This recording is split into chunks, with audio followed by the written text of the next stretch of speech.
Welcome to Broadcast Astrology, Insight for Humans. This is Lisa Pesnichek. And I'm Sarah Beckner, and we're here to deep dive into the fascinating world of astrology. We offer blind chart readings, interviews with notable guests, and much more. So keep listening as we bring you Insight for Humans.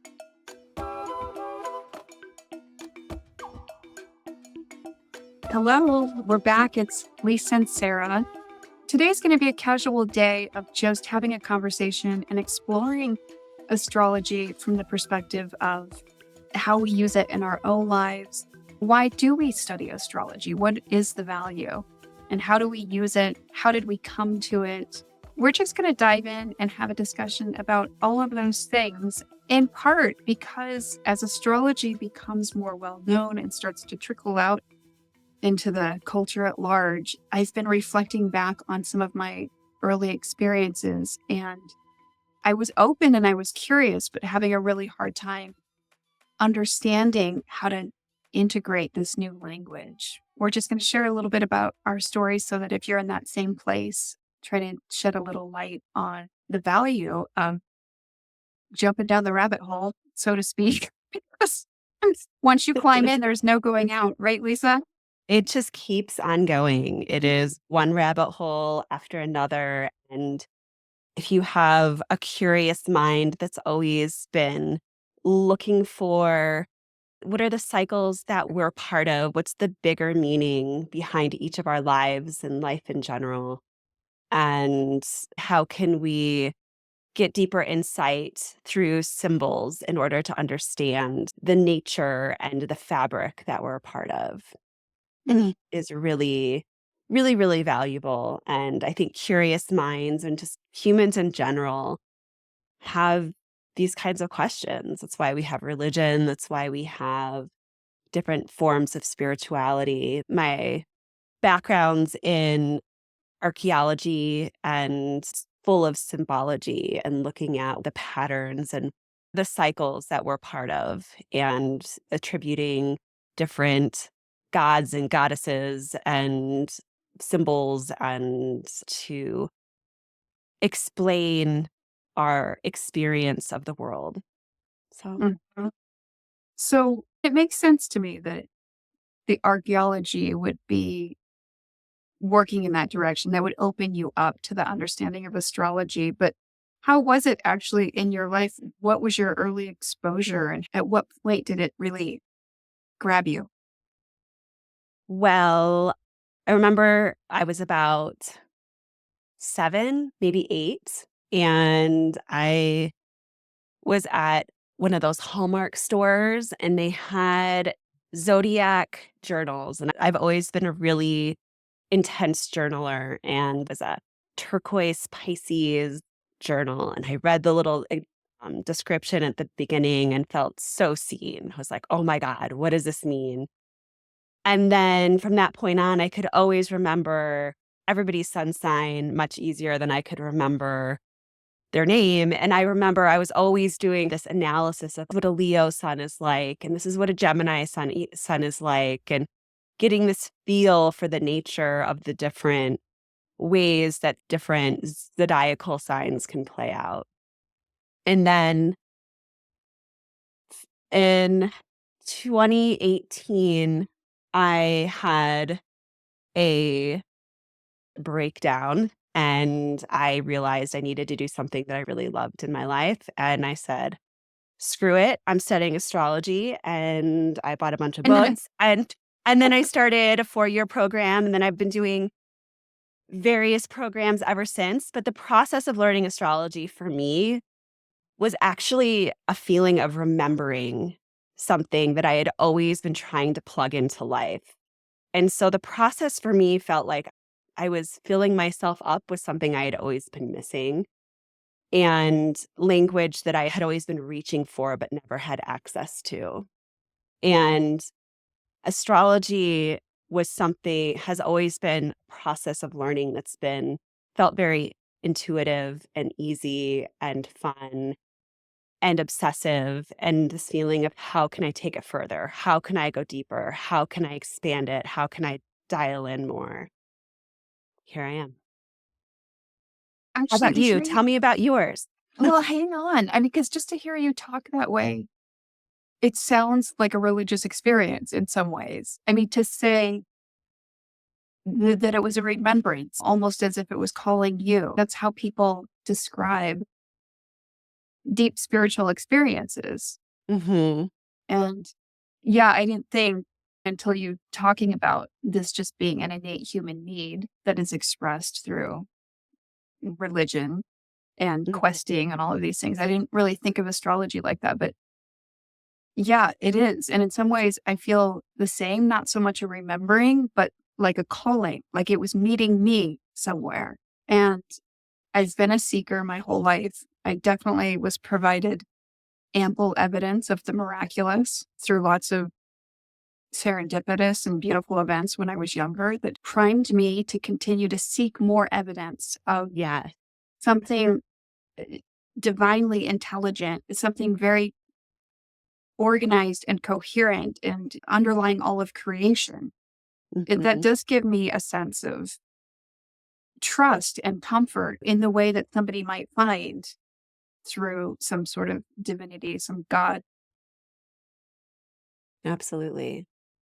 It's interesting here you talk about the archaeology piece again, too, because I've studied East Asian medicine. I've been an acupuncturist for over 20 years, and we work with the meridian system. Anybody who's had acupuncture knows about this meridian system, and we have yet to prove the meridians through any kind Hmm. of technology or imaging. And on some level, it does not matter whether meridians exist or not because they're a map. They're a map that allows me as the practitioner to discern patterns and to recognize constellations of, fields of experience and patterns of events. And when you become really intimately familiar with these patterns, sometimes it appears that you have extrasensory skills. People think you're psychic because you can look at them and say, oh, yes, I can also see that you haven't slept in 10 years. Not that there isn't a piece of intuition to these arts, but there is a piece that is just largely coming to understand patterns. And I think Hmm. astrology is fields of experience. And this is what I think is so important for the beginner to hold close. It's that beginner astrology can be very reductionistic. It can be very Hmm. keyword, you know, Venus equals love, Neptune equals the imaginal. And that continues in the vein of reductionistic linear thinking that is tied in with some of the less than savory aspects of our collective experience right now. It has Hmm. become too masculine. And whereas if you think of things as patterns and fields of experience, it describes lots of potentials. And it makes me think if I'm thinking about a Venus transit, for example, if we look at Venus in a keyword sense, it's love, it's relationship. If we want to expand and broaden those keyword definitions, we can talk about it in the context of luxury, of goods, of things we enjoy, of pleasure. Connection Um, of all kinds. and if you're receiving a Venus transit, you could enter into it on any of those levels. It really has to do with like oxytocin and serotonin, those things that make us want to like slow down and savor and enjoy Like we were um, talking about before, it can also be hormones. and hormones. And yeah, And it can be fertility in general. It goes on, and it can be all of those together. It doesn't have to be just one or the other. And then there are so many different nuances to that placement as well, because what's aspecting that Venus? Do we have Saturn Venus natally? Do we have Venus Neptune? Do we have Venus Jupiter? And do these planets rule any houses? I mean, clearly none of the modern planets do from our perspective, but that can create a nuance as well. And what house is that planet in that is going to right. So give that's a spin on it too? And that this is where I think we wanted to talk about the shortfalls that new astrologers can find themselves in is feeling disappointed in the potential of astrology, or almost that astrology can't produce the nuance that feels applicable to them and their life and the way that they're interacting with other people's charts. So they might be looking at, just to look at, say, a planet or a zodiac sign and distill it down to just one characteristic doesn't do it justice. And Because we can't use the A equals B model. It's too no, multi-dimensional for that. it is very multidimensional. And that's one of the things that I really appreciate about it. And one of the things that I have always felt let down about different types of spirituality and religions and that sort of thing is that, well, yes, but also there's all of these other contextual elements to the situation. And if you're not looking at the full contextual environment of that Venus, say, then you're not getting the full picture of what that transit actually means. And Yes. that's where it can get both overwhelming and also possibly open up so many more nuances and exciting journeys to go down with whatever planet is being transited, or that whatever planet you're looking at, just in general. Yes.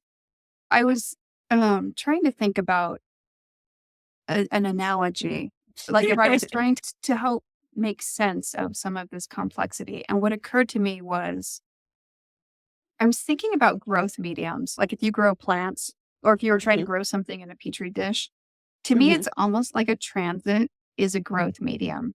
So it will grow certain things very well and other things mhm. not so much. And Yeah. so if we go back to that Venus example, that would be a good time. If you have a strong Venus influence in your chart, that would be a good time to foster all of those things, to slow down, let yourself be lazy, let yourself delight, let yourself follow your trails of attraction and enjoy life. But it would not be a good time for really having hard conversations, entering into conflict, being disciplined, driving yourself, pushing yourself out into the world in a way that's with a lot of force or effort. And so I've started thinking about these things a lot as just potentials. And you can draw on those potentials in a myriad of ways. It doesn't just have to be like, oh, Venus transit, like love connection. It does speak to some of the potentials and inherent obstacles in that period of your life.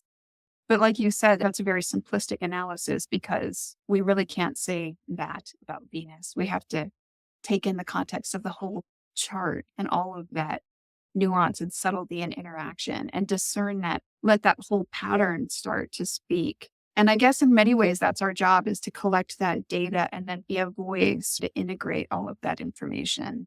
Mhm. And it takes time and it takes experience. And it's very much an empirical art, which you were doing before you even started studying it. Like you said, when you were just taking, you were already taking notes about the sun signs and, oh, this is like Leo energy and this is Virgoan energy. And it's a lot of observation of nature. It is. And the way that I picture being an astrologer is there's the veil between us and the truth of the larger fabric that we are a part of. As humans, when we are incarnated, one could say that once we're born, we forget where we come from.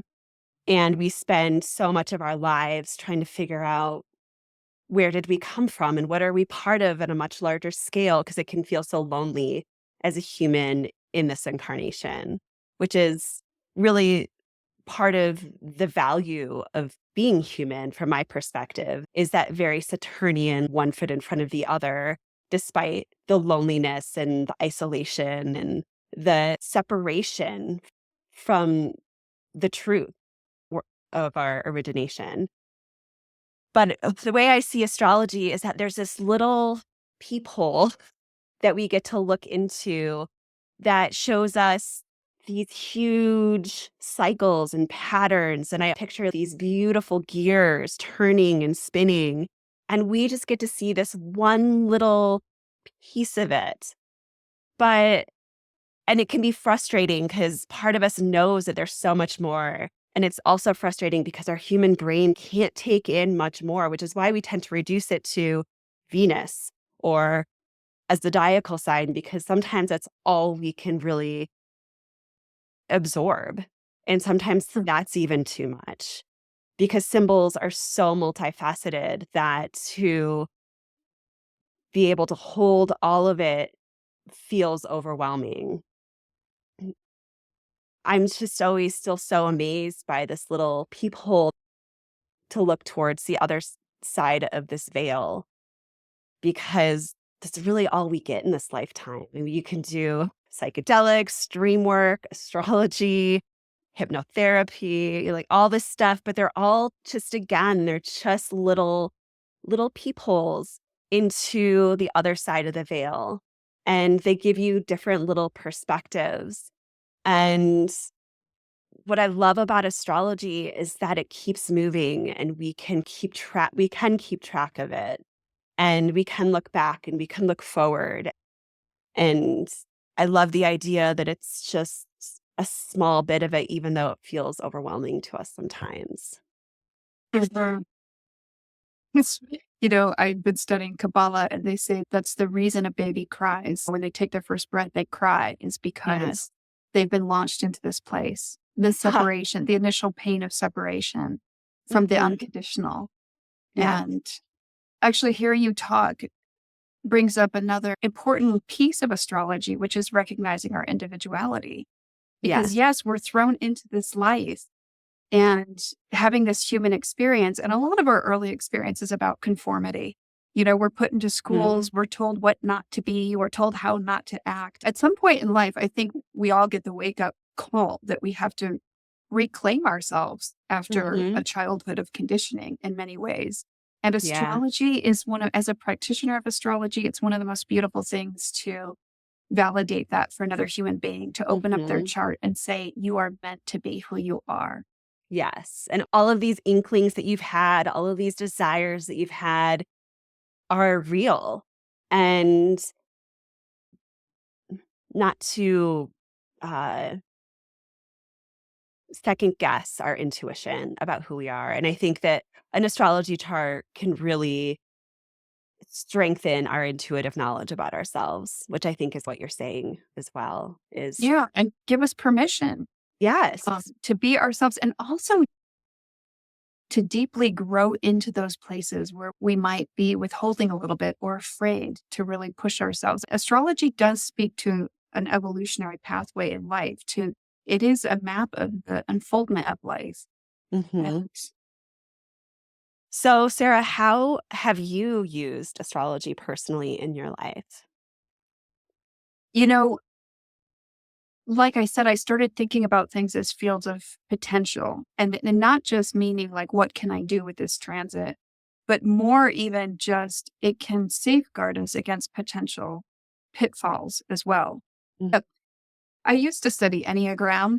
And mhm, are you familiar with Enneagram? It shows mhm, you what patterns show up if you're progressing and growing, and what patterns show up if you're under stress or in crisis. And I loved having that guidepost like, oh, these behaviors are a sign that I'm actually not at my best right now. mm, And astrology is like that too. Within every planetary symbol, not only does it give you the potentials, but it gives you inherent warnings built into those systems too. It can tell you where you are likely to be led astray. And yes.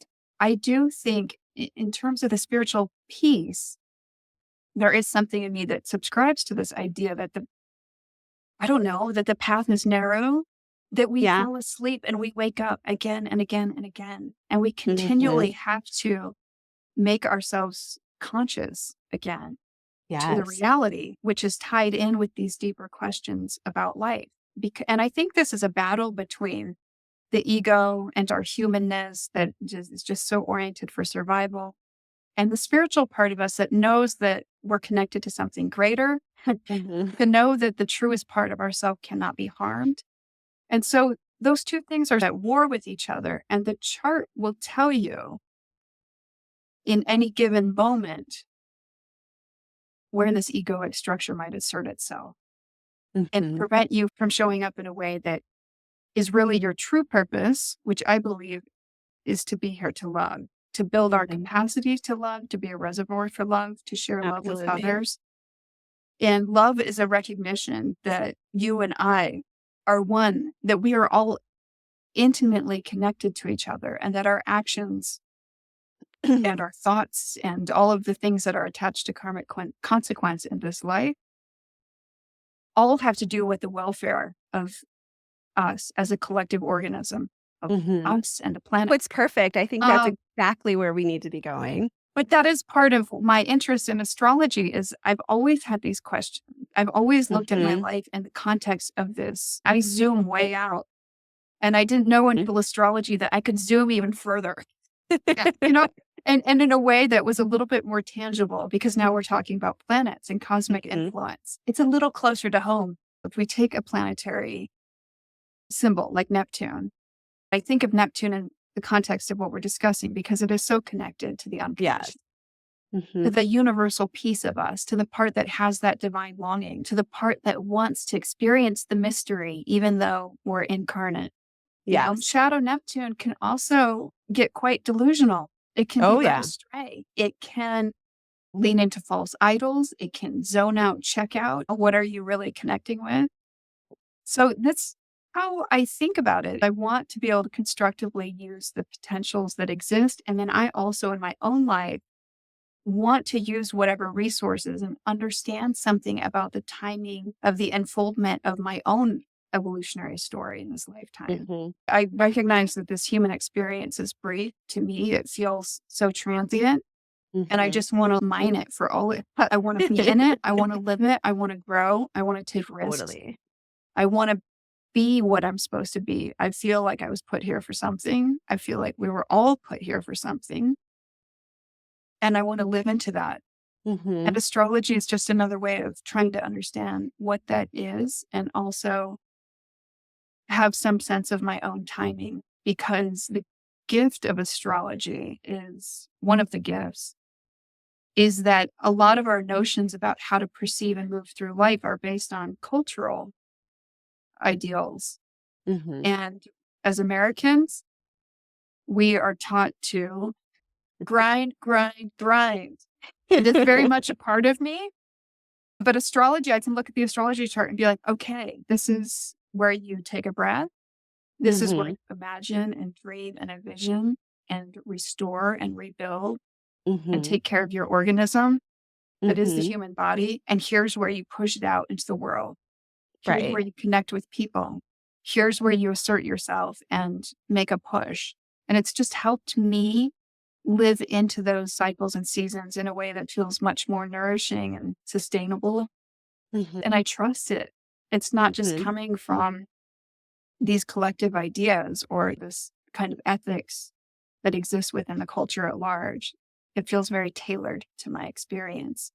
As an astrologer, I love to give that to other people, permission to be in what they are in and to provide some bookends for it and say, okay, this is a period of time that this is where your energy needs to be. This is where you can rest your attention. And it's okay because it'll pass. And then you'll have opportunities for this and this. And we can look at the map. Beautiful. So much there, Sara. So do you ever have any transits that you are looking towards that feel that you're scared of? What about like your kids' charts or your partner's chart? I think that those are ways that as astrologers, we know our partner's chart and our children's charts by heart. And so whether we pay close attention to what's transiting them or if we're more detached, we still have an idea of what's going on and how to manage, especially with children, the potential fear and concern that can be brought up, specifically with children. I work with a lot of kids and I work with a lot of parents, so it's something that I feel is important. You know, I did the deep dive on my children's charts initially because I wanted to see if there were any facets of them that I wasn't aware of. or conscious of so that I could attend to it and try to meet them in those places and really have a sense of who they are and also honor who they are. But in terms of tracking transits, I really don't. Mhm. I do think I'm a very big picture person. I have Jupiter in my first house. I think I hold those kind of the larger gestalt of Mhm. influences. And so it's interesting because now sometimes I think astrology without knowing the astrology. If a friend is sharing a story, they're in some challenge in their life, the archetypal figures come. Oh no, Yeah. look, Mars is present here, the god of war. Pluto is present here. Saturn, they're feeling burdened, they're feeling heavy, it's feeling hard. And I don't need to look at the chart to recognize my good friends now. These planetary figures have become intimate acquaintances of mine. If I'm in something for a time, then I'll take a peek at the chart because I already know the visitor is there. I already know Uranus is at my doorstep. And occasionally I'll be like, okay, let me take a look at the chart and see how long do I have this house guest? How long is he here to stay? Because he's going to demand I do things differently, shake things up. He's not going to let me get comfortable in my own home. So I very much like connect with the narrative of these planets and try to welcome them. And obviously, I'm looking at transits when I'm doing client work and like you and I, when we're forecasting a month ahead or looking at the Aries ingress.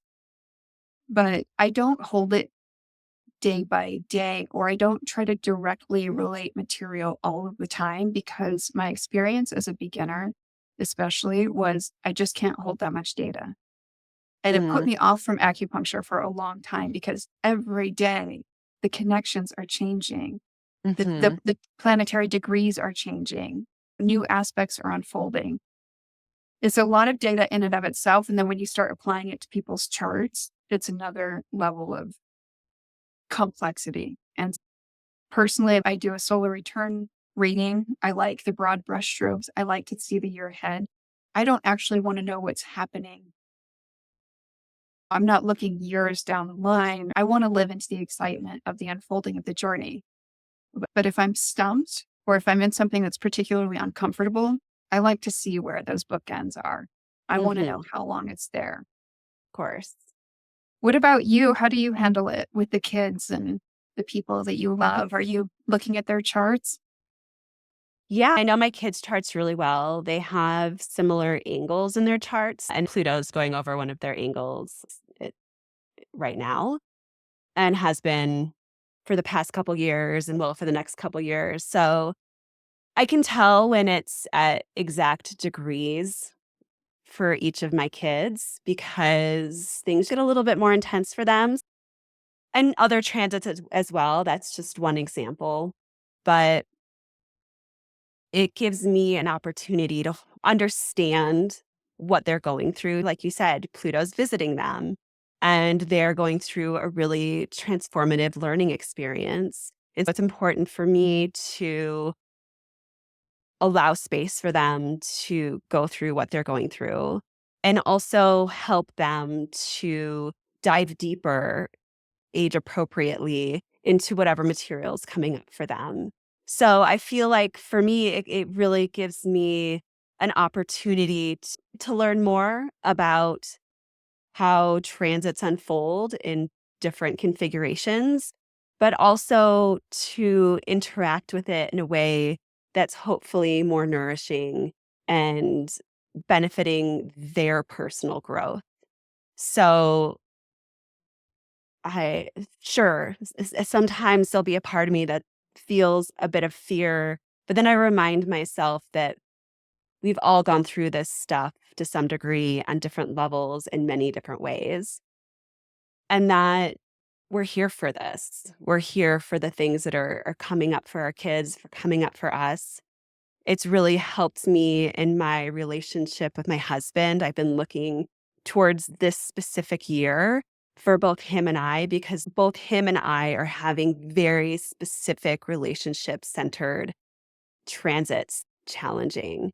And yes, we've been moving through it, but it's been really helpful for me to look forward towards that so that I can be more proactive, have conversations with him about it, and also be able to see it more as a learning experience and hopefully the possibility to deepen our relationship and each grow individually in ways that our charts are clearly calling towards. And I see it as though our souls agreed to come together at this time in order to go through this specific learning phase for us. There's almost this crescendo this year and a half for the both of us that we are here to navigate together. And I think that if I didn't have that insight and if I didn't have that astrology to help me to understand that in a different way, in a more both deeper and broader way, this time could unfold much differently, much less mindfully, and be much more tumultuous.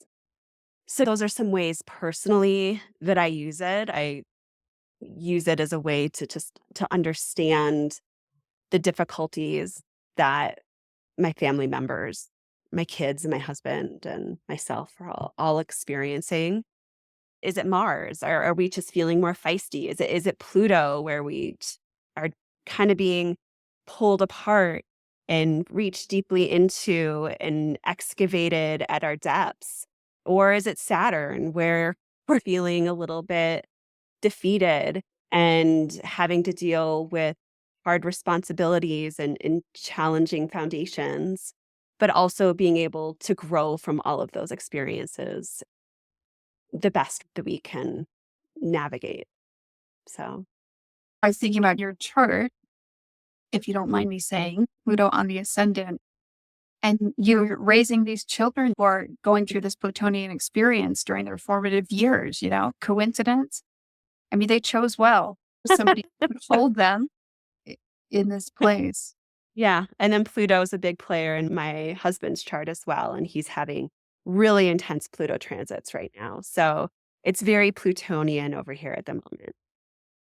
There are lots of chart signatures that bode well for studying astrology, or at least would promote a strong interest in astrology. But I think Pluto's one of them.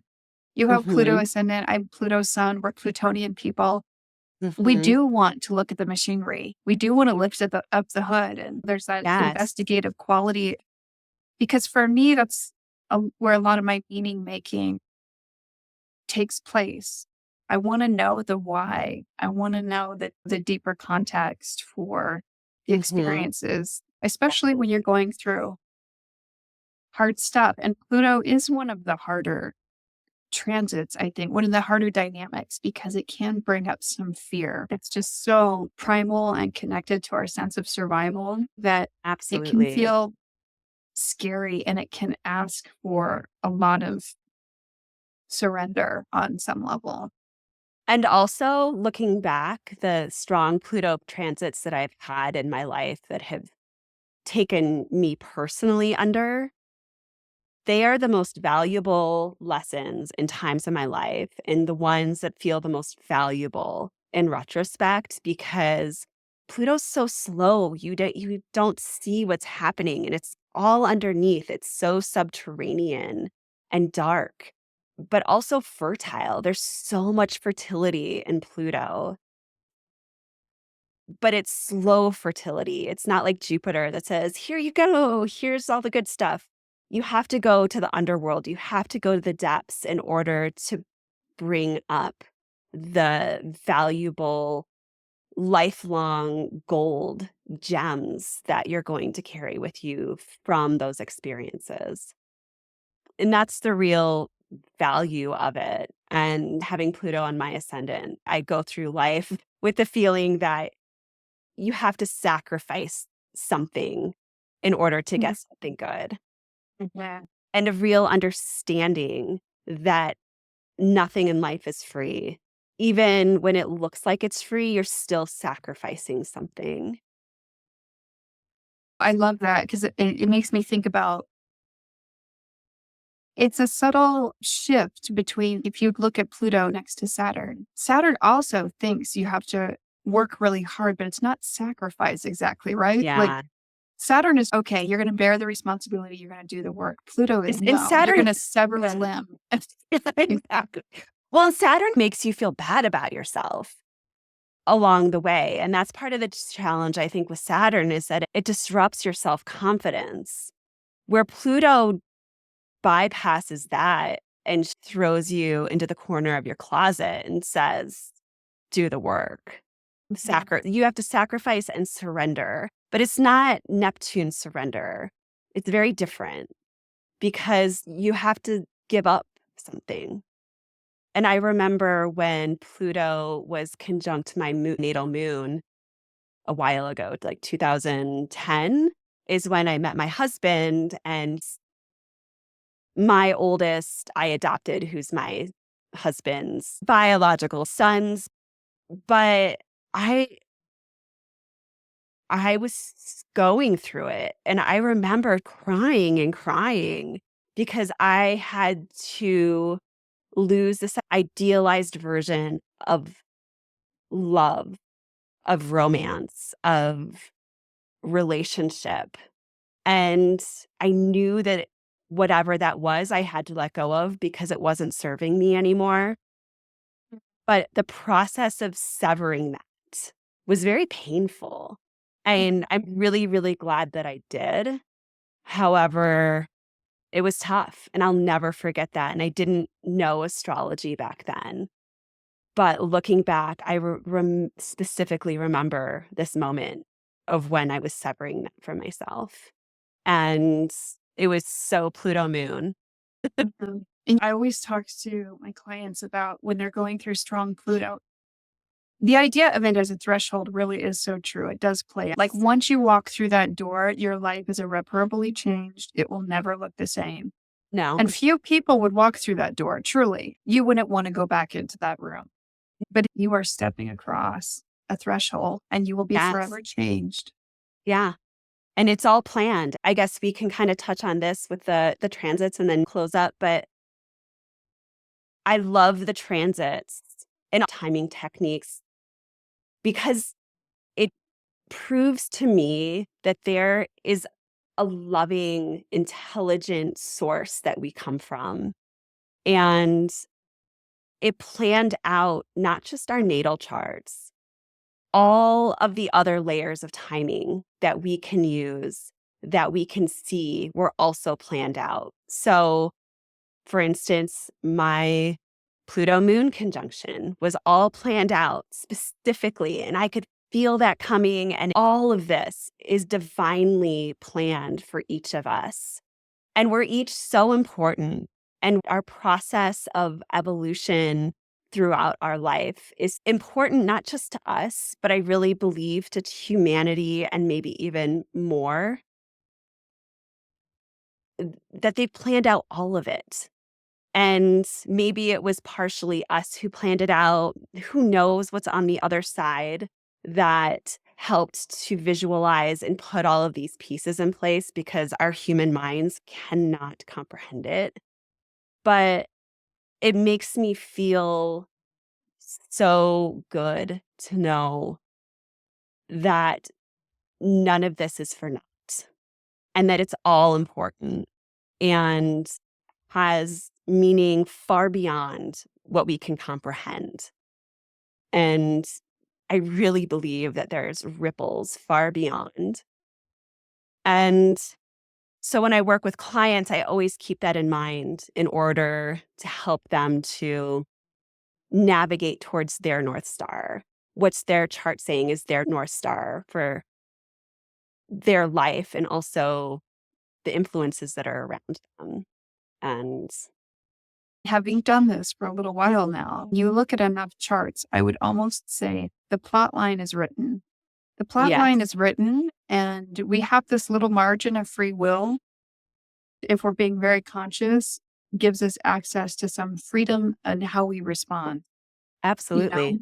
it's funny because somebody scheduled with me a couple weeks ago who hadn't had a lot of exposure to astrology, and she was making some remark about how bizarre it all is, and that she was trying to apologize and say, "Well, I know that you know what you're doing or whatever this. And I said, no, I'm just as in awe. I am just as stupefied. I am more stupefied. Yes. Somebody who knows nothing. And it's one of my spiritual practices every day is to try to connect with the fields of love and of deep gratitude and a sense of wonder and awe. Every time I see a client, it does it for me. I feel such a Absolutely. sense of wonder, and that wonder feeds my soul. I agree. Thank you so much for joining us for this insightful talk. It was really fun to go out there and talk about our relationship to astrology. And we'll see you guys next time. Bye. Bye for now. As always, thanks for listening to Broadcast Astrology Insight for Humans. And if you're so inclined, like, follow, and subscribe, and please don't be a stranger. Signing off for now. Until next time, humans, keep your gaze upwards on the stars and be well. We look forward to sharing more soon.